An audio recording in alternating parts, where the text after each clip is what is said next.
We just celebrated our 3-year anniversary, and we decided to shake things up a little bit. Instead of doing what you might expect, we are going to share the 15 things that suck about van life. Good gravy! You see it all over social media. Van life is amazing. Sometimes it's just not. Like, for example, if you are in Atlanta and you decide to drive all the way to Southern California expecting that you will be able to go south to Baja, Mexico. And then you go to a mechanic and they tell you that your transmission needs to be fixed, and they are on back order for months and months and months, and so it ruins all your plans. And you're stuck. That was oddly specific. Yeah, I don't know who that could be. This is not to deter anyone from this lifestyle. Oftentimes we share the good, and we wouldn't still be doing this life if we didn't enjoy it. We wanted to paint a more realistic picture for you. That way you have a better understanding of what life can be like on the road. Let's get into it. Mechanical issues suck for the average person, but when you live in your vehicle, it becomes that much more intense. You might have to figure out where you're gonna stay, whether you have to get a rental property or Airbnb. We have pets with us, so we have to figure out what to do with them when we go to the mechanic, and then if they need to have the vehicle for a long period of time. Some mechanics want our vehicle for up to a week or 2 weeks, so we really have to call around and travel to where can accommodate us the best. Being in new destinations, it can be tough to discern who is a reputable mechanic and who isn't. We try to follow reviews as best we can, but you never know. Things can get pricey quick when going to the mechanic. Any form of extreme weather can really knock you off your feet on the road. Whether it's something even as simple as it being too hot or too cold, or if it's a big storm and you have tornadoes or extreme rain, flooding, mudslides, the list goes on and on. We got to Southern California and it ended up having some of the most rainfall that they've had in a long, long time. Roughly 37 million Californians are under flood alerts. Another instance was when we were in Austin, Texas a few years ago. There was a tornado that came through and we ended up finding a parking garage to hide in, and everything was fine, but we did find out that someone else got their van flipped. Luckily, they were completely fine, but the van, unfortunately, was not. When we were stuck in the van for a few days, our power got very low, which means that we had to be careful about when we were charging our devices, when we were using the lights, and even something like our Dometic fridge, we had to debate whether we were going to turn it off or not. And since we have animals, we have to make sure that they're comfortable at all times. We would never leave Bella and Rita in the van if it is too hot. Sometimes we've had to escape an area we really like because it's just, the forecast says it's going to be in the 90s or higher. Picture this. You wake up in the morning, you stretch, and you have to use the bathroom. So you venture out into the world and you go to a public restroom. On your way there, you come across many people while you're in your PJs, you're feeling kind of grungy, and you just don't want to talk to anybody. This is a kind of awkward reality that we have to face sometimes. We do have a toilet here in the van, but we don't always want to use it. This can really lead to a lack of feeling like you have your personal space, and when you're in the city, you can't really open up and spread out like you'd want to. You can feel like you're kind of in a fishbowl. You know, people like to look into your windows. One thing that often happens that's funny is people will stop and talk to Bella and Rita through the window while they're looking out, and we'll be right behind Bella or Rita, and they'll just be like, "Hey, you're so cute, da da da da da," and they'll go on, and we're just like standing there awkwardly, like right behind them, like. While you might think that you're going to be off the grid all the time, that is just not the case. Whether it's doing chores, whether it's restocking, refueling, or whether you have mechanical issues like us, you might be confined to the city more than you would like to be. So making sure that you have a setup that can accommodate both lifestyles, off-grid and in the city, will go a long way. Everything needs a home. You need to make sure that you are keeping your stuff to a minimum because space is premium in here. That was hard for us in the beginning because we loved our stuff. We both came in with a bunch of things and we realized very quickly that that was not going to work out. For anyone out there that might have some sort of collection, they have a hat collection, a shoe collection, or you really love clothes, you are going to have to pick your favorites and leave the rest either in a storage locker or you're going to have to donate it. Yeah. Because it's just not going to fit. In fact, Reed and I both have 3 pairs of shoes, and that's it. You all have to see the animals. They look so cute in the back. Oh my gosh, look at them. Look at these precious babies. Stretch. Yeah, Bella.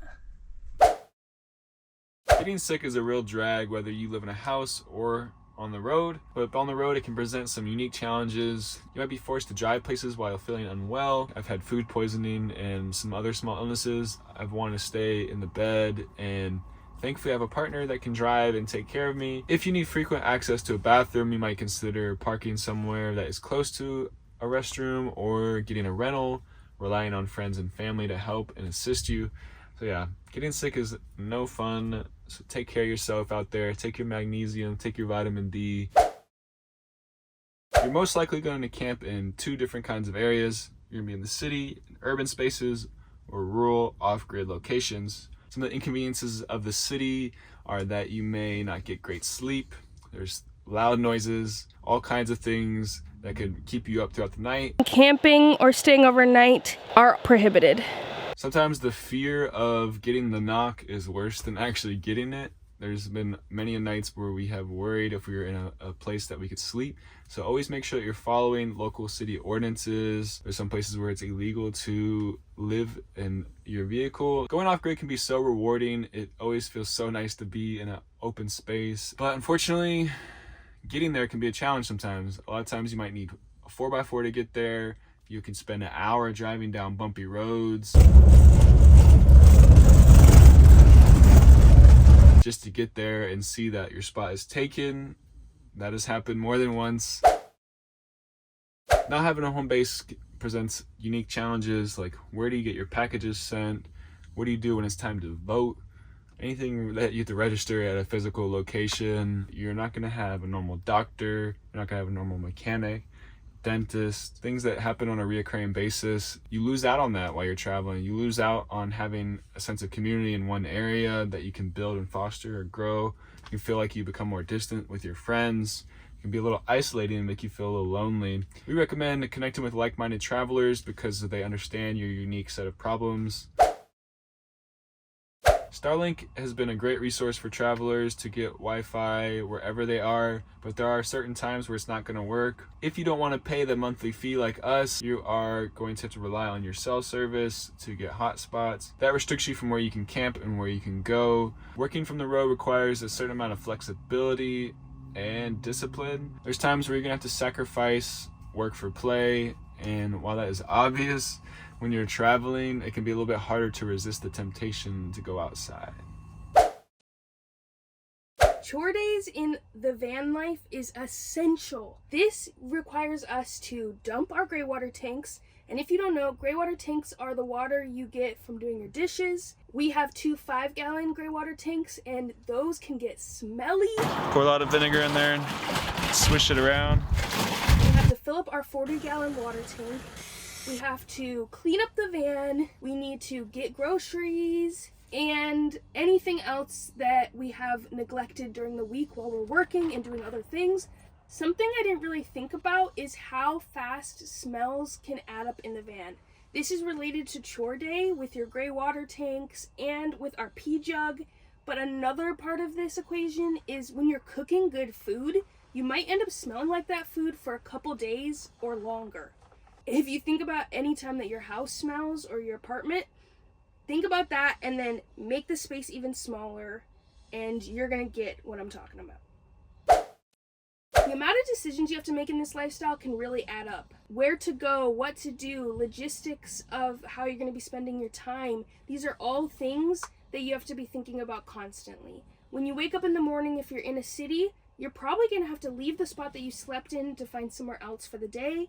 And then if you do want to camp somewhere off the grid, you're going to have to ask yourself, okay, did I finish all my tasks I need to do with service? Do I need to find somewhere that has service? Do I need to find somewhere where the animals can roam that's not going to have cacti or isn't going to be too dry?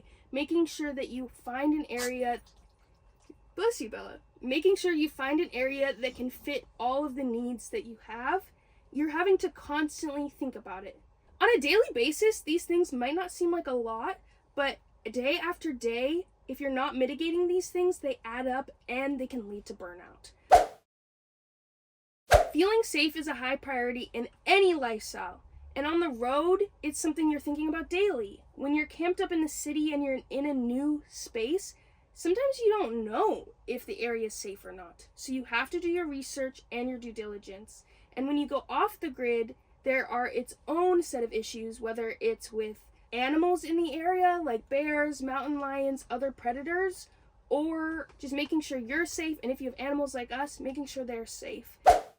When you're in a normal vehicle, you pull up to a grocery store or the gym and you just turn off the key, hop out, and grab your bag and go.